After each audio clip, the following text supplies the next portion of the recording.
waxaanu safar shaqo ugu baxnay gobolka Bari gaar ahaan degmada Boosaaso taariikhdu markay ahayd 19 bisha saddexaad ee sanadka 2018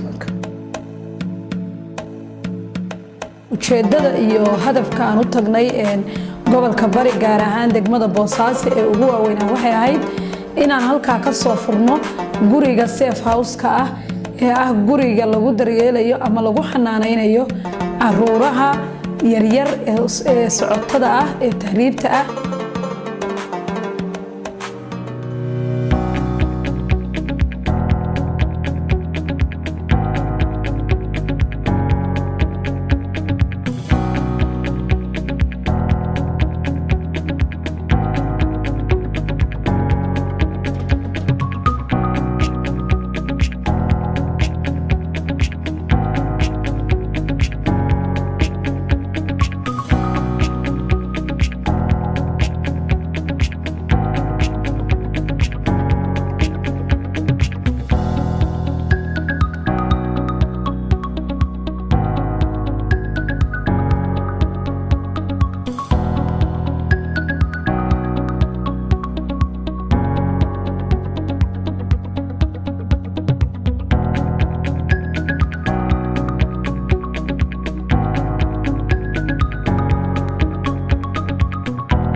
loogu talagalay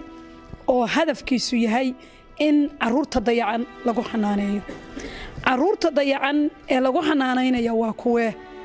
waa caruurta yaryar ee da'da yara maadaama uu gobol balaaran yahay maadaama boqolaal ummad iskugu timi gobolkan ama uu yahay magaaladii Puntland u ahayd hormuudka oo meel walba la iskaga imanayay caruuraha yaryar ee tahriibaya ee da'da yar markii la qabto halkay dayac la kulmi lahaayeen halkay jeel la kulmi lahaayeen halkay hirig la kulmayeen in inta caruurta waalidkood waa transit guriga nimaha guri la degayo ay caruurtaasi la waalidkood dib loogu celin lahaa labada habeen saddexda habeen ayaa wasaaradda oo hawshan hormuud ay ka aadna aan uga mahad celinayo wasiirka wasaaradda wasiir Maryam Ahmed Ali oo sida isuduwo idin sheegtay hawshan ayna hirgasheen oo iyadu waqtiga yaraa ay joogtay fulisay lagana fuliyay 4 gobol oo Puntland kamid ah Boosaaso Galkacyo Buuhoodle iyo Boocame Wasol iyo Mudug iyo Bari iyo Cayn ayaa intaanoo kale laga furay waxa fankan iyo hawshan quruxda badan ee aad u jeedaan wasaaradda aan uga mahad celinaynaa Ilaahay baa mahad leh laakiin waxa uga mahad celinaynaa hay'adda UNICEF oo fankan bixisay oo dhammaan guryahan qalabaysay shaqaalaha joogtada ka shaqeynaya dhaqaalahoodii bixisay qalabayntii bixisay taasina waa guul u soo hoyatay dhammaan reer Puntland intay tira leedahay waxaan rabaa inaan wax yar ka xuso gurigan inta gashay gudihiisa oo xeer ilaaliyaha guud uu kamid yahay oo maayarku kamid gudoomiye ku xigeenku kamid yahay hay'adaha qayb kamid yihiin haweenka qaybka ay aragtay way aragtay inta kalena waxaan rabaa inaan u sheego inaanu dhignay sariirihii inaanu dhignay qalabkii fadhigaha inaanu dhignay weelkii maacuunkii caruurta wax loogu karin lahaa in wax kasta oo gurigaas u baahna aanu diyaar uga dhignay aan ilmahaas inna looga warwareeyo taasina waxay kamid tahay guulaha aan waxba loo doonaynin oo diyaarka idiin ah dhammaan intiina bahwadaagta ah ka hortagga iyo xanaaneynta dhibka loo geysta caruurta ama daryeelka caruurta ka shaqeysa ee dhammaantiin fadhida anagu haddaan wasaaradda nahay intaa kaliya kuma koobna shaqada aan gobolka ka qabanno wax badan baan ka qabanaa intan in ka badanna waanu ka sii fulinaynaa insha Allah biidmillaahi kariim aad baan ugu hamariyayna guriga quruxda badan oo u diyaariyeen iyo joodiga iyo waqti badan ay galiyeen iyo kharashka ay galiyeen anaguna waxaan awalba hore uga shaqeynayna haddana waxaanu leenahay halka ka sii wada aad baa u mahadsantihiin waa arrin guul aweeye waa gobolka ugu weynaa ugu dameeyay Soomaaliya ama Puntland ugu dameeyay ee ku soo ururaya dadka ama inay tahriibaan loo soo kaxaystay saxmaarka loo soo kaxaystay ama taacadiyada loo geysto marka waxaan leenahay wasaaradda iyo inta la shaqeynayso tiimka la shaqeynayaba aad iyo aad baan ugu hambalyeynaa waan ku soo dhaweynaa si fiican oo la shaqeynaa awal taacadi baan ku qabnay laakiin maanta waxaanu haynaa guri aad u qurux badan oo loogu talagalay oo nuucdoo loo hagaajiyay aan xataa dadka deegaanka ay haysan guriyaha runtii aad iyo aad bay qiimo u leedahay inaan galabta ka soo qayb galno dadka fikiray oo arrintan isku shuqliyay oo maanta bilaabay muddo badan baa dhulka la joogay waa maalintii koowaad oo carruurtaas guri khaas u leeyihiin oo taransida intii meelo kale ama jeel ama meelo kale ama guryo xaafadeed la geyn lahaa oo lagu sugi lahaa inay guri gaar ay u leeyihiin oo lagu daryeelo inaynu maanta furro runtii wasaaradda haweenka oo ay ugu horrayso Maryan Axmed agaasimayaasheeda ama gobollada haatan ama isuduwa haato iyadoo ha ugu weynaato waliba waqti kooban wasiir ahayd runtii aad baan ugu mahadcelinaynaa boqolkiiba boqol waana wasaarad runtii iyo wasiir tusaale mudan hay'adaha ka soo qayb galay ama fanka wax ka bixiyey ama wada bixiyey UNICEF ka mid tahay taasku hadda gacanta ku haynayso la shaqaynaysa ay ka mid tahay enjooyada halkan ku qoray ilaa 10 oo ama maxalli ahaato ama waxa weeye ama local ahaato ama caalami ahaato ka soo qayb galay iyo mas'id kasta oo waxa weeye ka damqanaysa arrintan oo meeshaan u joogto waqtigeeda ku soo lumisay aad iyo aad baan idinkaga mahadcelinaynaa waxaan leenahay waa guul gaar ahaan wasaaradda agaasimaha hadda hadalkeedan maqlayna iyo wasiirka iyo isuduwa iyo kulligeen iyo xid kasta oo wasaaradda ka tirsan aad baan ugu mahadcelinaynaa annaguna waa soo dhaweynaynaa guriga kan wixii karaankayaga ah oo nagaga soo aadana waxaan ballan qaadaynaa inaan ka qayb qaadano waxaan aad ugu mahadcelinayaa wasiirkeena Marwo Maryan oo maxaan ku raadayay ka jawaabtay baahidii ugu weyneyd oo ka jirtay gobolka Bari ilmaha maxaan ku raadayay la soo xado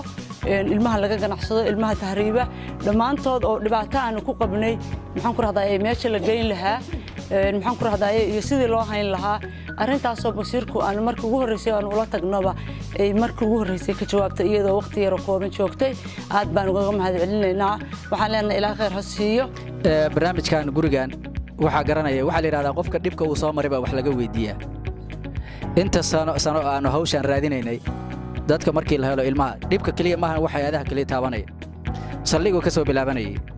ilmaha markii saldhiga la keeno ifraax iyo dadkii joogay baa garanaya in stationka lagu xareeyo dadka waaweyn lagu xareeyana way dhibsan jireen dadka meesha jooga mas'uuliyiinta haddana meel kale ay geeyaan mahayn 2 maalmood 3 maalmood bay ku qaadan jireen in halka aanu ka soo saarro oo kaliya aakhirka waxaanu soo marnay haddana marxalad kale oo ahayd in la yiraahdo isuduwaha gobolka waxbarashada isuduwaha wasaaradda haweenka ee gobolka gurigeeda hala geeyo oo halka haddana dhowr maalmood kale sii joogaan hadda wixii ka dambeeyay markaa waxay ahayd processka invitation la baarayo ama baaritaanka inta uu soconayo ilmahane oo ay maxkamadda soo cadeynayso meel uu jooga ma aanan hayn sida daraadeed case managementiga iyo GBV working group iyo child protection working group-yada oo dhan markaanu shir isugu nimaadna waxa kaliya aan oran jirnay waxay ahayd foster family ma la helay waa garanayaan iska badaa safe house in la helay safe house-ka marka muhiimadiisa annaga waxay aad wax nagu taagan bay ahayd marka annaga la yaamaha tadaamun kaliya GBV child protection working group-ka hay'adaha ka shaqeynaya oo dhameystiran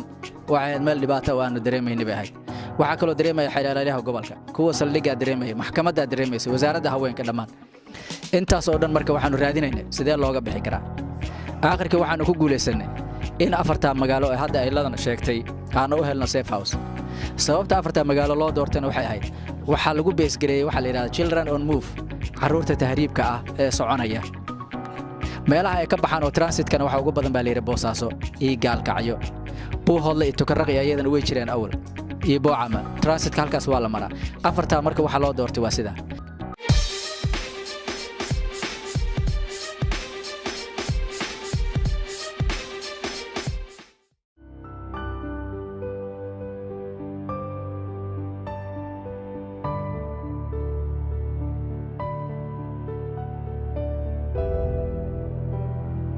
waxaanu sidoo kale kormeernay xafiiska gobolka Bari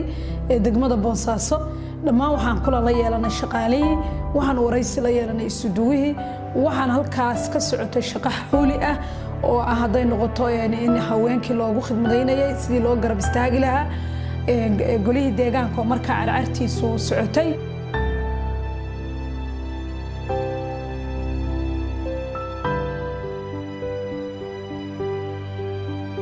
waxaan u soo safarnay degmada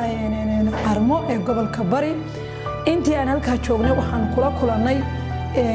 gabadhii u joogtay xafiiska oo ahayd xiriiriyaha degmada Armo ee wasaaradda haweenka waxa kale oo halka ka socday xafiiska shaqo aad u badan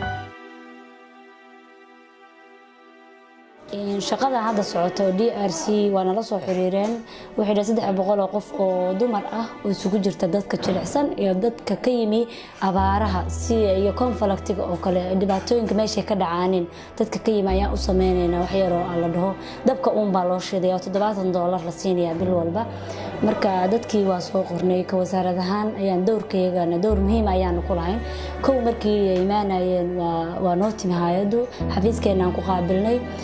kadib dadkii aan soo qornay waa u gudbinay shaqadiina waxa waaye isla hoolka saad u jeedaanba tii horena waa ka dhacday tan maanta ayagoo ay nagu soo celiyeen feedback ee ahaa in dadkii maanta loo kala kaarkii oo lacag ku jirtana waa saad u aragtaan shaqadiina waa ka socotaa hadda